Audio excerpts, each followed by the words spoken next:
Today we make a start on meeting the fleet. What's our first victim? Let's go and find out.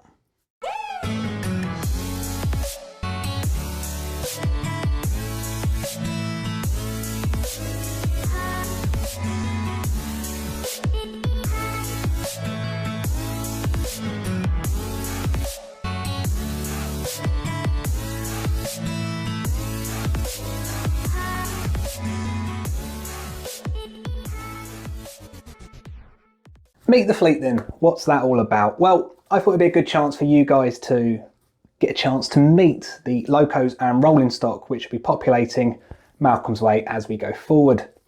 These aren't going to be an unboxing review as such. A, I've already bought it, so they're going to be biased, and B, I wanted the model, so again, it's going to be biased. But we will look at the pluses and the minuses of each model, adding the detail parts to them, weathering the loco up and making them layout ready. Now I want every single engine on my train set to be weathered to some degree. Steam engines in their natural environment are dirty creatures. Coal, soot, it gets everywhere, water doesn't mix well, and they're always, by the end of their shift, somewhat grubbier than what they started. Not to say everything is going to be heavily weathered, but we're going to have various degrees of weathering on the locos and the stock. Our first victim in 73082 Camelot. Now this is a standard 5MT from Graham Farish, and straight away the model to me looks absolutely stunning. But it can be improved. There is subtle detail parts in the pack. We aren't going to be adding them all, and we are going to be weathering the engine to a well-worn but still cared for, so it's not looking like it's going for a last run to Barry scrapyard. I want it to look so it's grubby but in service. Weathering, how are we going to go about that? I will be using an airbrush and I will be showing you how I do it. Apologies with the video coming up with the weathering. My hand does get in the way quite a few times, and we will be speeding it up and doing a voiceover as we do it. So apologies for my hand getting in the way. I've learned for the next one to move the camera into a different area of the workbench. Without further ado, let's step over to the workbench now and take a look at this model in detail and start adding the detail parts to the locomotive. So there we have it then, the Graham Farish Standard 5 sitting on the Tamiya turntable, and it looks absolutely superb in my opinion. I really cannot fault this model at all. Everything is so fine and delicate. There's separately fitted parts such as the whistle, as you can see me just pointing out to here. The livery application, wow, the lining is superb. The nameplate on there is beautifully printed and everything is fully readable under a magnifying glass. Now I'm sure one of you guys will point out to me what mark of BR tender this is fitted to the standards, but it's very well done. Lovely pick out the detail of the yellow axles, and it just looks absolutely superb. And look at the face there, so much character, and you can instantly tell that is a BR standard and certainly a 5MT.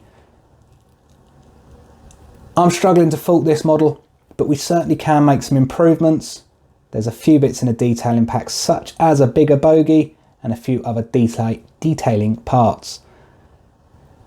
Lovely separately fitted lamp irons there, and they really are gorgeous, but they are very, very delicate. Now that front cup lid for me really does engage no favours, so needless to say that will be whipped off as soon as possible. But it's little things like the separately fitted tender ladder at the back there, and here we have it, the separately fitted detail parts. Yep, there's a separate bogie in there, and that just literally unscrews and screws back in, and that gives you a slightly bigger diameter of wheel, and it just looks a little bit beefier underneath the front of the engine. Now also in there we do have some drain cocks, and these also add to really making an impressive look to the front of the engine. And there is a vac pipe in there, which we can now see fully added to the engine. You can't really see it too well in this view, but there is the drain cocks added and the new bogie under the front of the engine, and it just helps make it look that little bit better. But you can see what I mean about that rapido coupling being taken off the front. I understand why they're there, is to make sure the engine can run backwards if you want to, but for me this is just going to be running boiler first, so that can come straight off. I think you'll all agree she is looking absolutely stunning. Them extra detail parts really have brought the model to life. But we can go one step further on that now, and we can start to weather the loco so it looks like it would have been in service back in the 50s and the 60s. So let's step back to the workbench and let's start attacking this with the airbrush. So we are then back at the workbench and we're just adding a little bit of maskell now to the windows. And again, I can only apologise for the shocking camera angle here. I have learned for future videos exactly where to put it so we don't suffer with this in and out of focus and my hand being in the way. But the maskell just helps a little bit there on protecting the windows. You could take it off with a cocktail stick, but you can already see I've put a little bit of rust in a few areas. Now this is quite in your face, but at the moment it's there and we can cover it up with some subtle weathering, but it will be there underneath and we can pick that out later on. Now I'm using the LifeColor range here and the weathered black first. These came in a pack of 6, various different shades of weathering in there, and it's an acrylic paint and it's my go-to for weathering. It really is subtle and it does look the part. You can see here already we've taken that shine off the paintwork with the weathered black. Having a few issues with the airbrush, but no problems at all. Just trying to give it a nice overall coat of the weathered black just to dull down that beautiful paintwork. It does almost seem a shame, but you'll see exactly where I'm going with this in a few minutes time. Picking out the tender, bringing it up onto the cab, and just trying to bring down that really nice finish of the black to replace it with a weathered black. Concentrating there around the sides of the Loco, and you can already see it coming in. And again, I apologise about the camera angle, guys. This will improve for the next one. And the next one, in fact, is going to be the Graham Farish N-Class. So stand by for that one. Got a cracking video coming up on that. But already we're getting a nice dull finish on there and a work, you know, it looks like it's done a day in shift, but we can go a lot further than this. It does look quite patchy at the moment, but I'm not too worried about that. We can save this as we go along.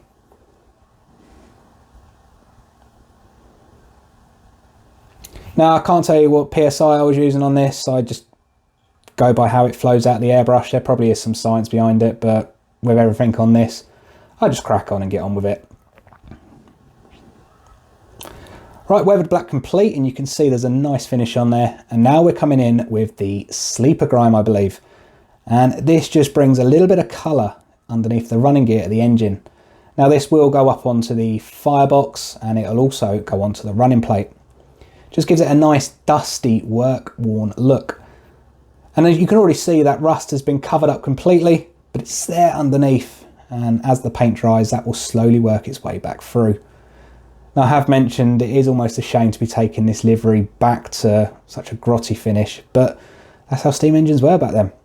A little bit across the tender there, and you can see we've got some nice tones and variations in the weathering.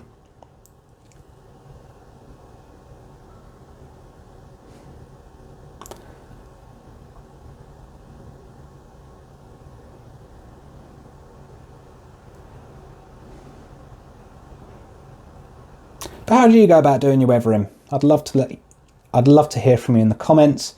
So please do leave me a comment below, just how you do the weathering on the engines and what products you use, because I'm always open to trying new products. I have found that these LifeColor paints do work for me, but as always, more than willing to try something else.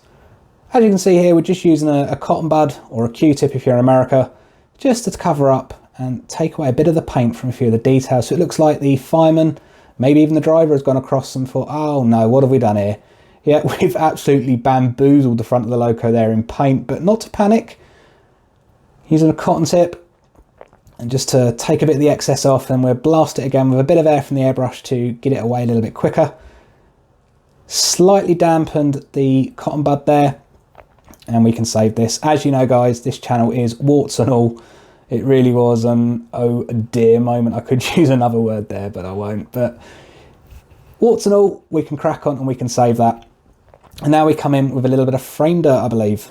I'm only using 3 colours on this, and you can already see what sort of effects we are getting out of the Loco. Worked hard, but still kind of love for. I'm not going to go with the whole hog, like putting the streaks down the side, the boiler from the boiler washout or something like that, but the Loco definitely has been worked hard and not been cleaned properly in a little while.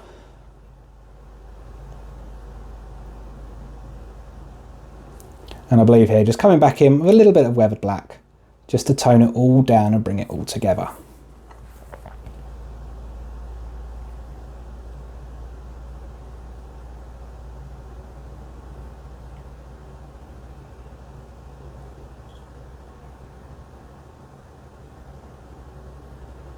But I can assure you guys the camera angle will be muchly improved on the next video. If you've seen my track building video, you'll see I filmed this after this and I found a reasonable angle to keep everything in focus and as we do it. Just paying a bit more attention now to the underneath and the buffer beams, just to bring them down a little bit so they're not sticking out like a sore thumb. But I really have enjoyed weathering this engine, and it's coming along a treat. Now, a little trick I do is to use a cocktail stick and just take the paint off the front of the number. Again, it looks like a crew member has gone across and just given it a quick wipe, so people on shed can keep a track. And maybe even the signalman, they can sit there and make a record of what locos have gone past. But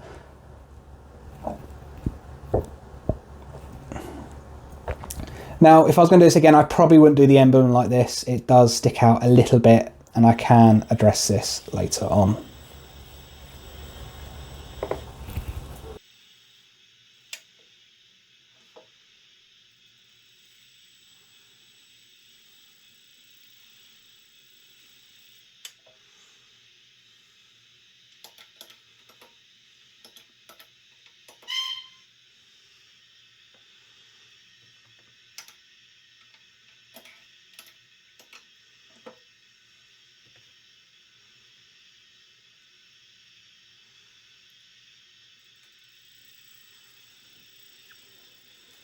Right then, so 73082 Camelot is now looking fully grubbied up and as though she's done a good few weeks in service. Modelling between the 50s and 60s, early 50s the Loco still would have been reasonably clean, getting towards the tail end of the 60s and they would look knackered, worn out, rusted, you name it. Sometimes they didn't even have the numbers on the front, they'd have been chalked on. But I'm not quite going for that look on the layout. I do want to have a little bit of self-respect for the engines, so they're not going to be absolutely filthy, looking like they're making a dead run down to Barry's scrapyard. And hopefully I've achieved that with the weathering video I have just done. Apologies for my hand getting in the way. I've learned for next time where to put the camera. So hopefully you guys enjoyed the weathering of 73082. If you do it any other way and you want to let me know how you do it, please leave it in the comment section below. I do read every single one and I will make a good attempt to get back to every single comment left on the channel. If you have enjoyed this video, please do hit that like button, and also we do have the subscribe button there if you haven't already. Hit the bell icon and you'll be updated as soon as I upload a video. If you've got any comments on the channel or the videos in general, pop them down below and I will do my very best to get back to them. I do read every single one. But all that's left for me to say is I have been Matt. This has been Malcolm's Way, and I'll catch you all again very, very soon. Bye-bye for now.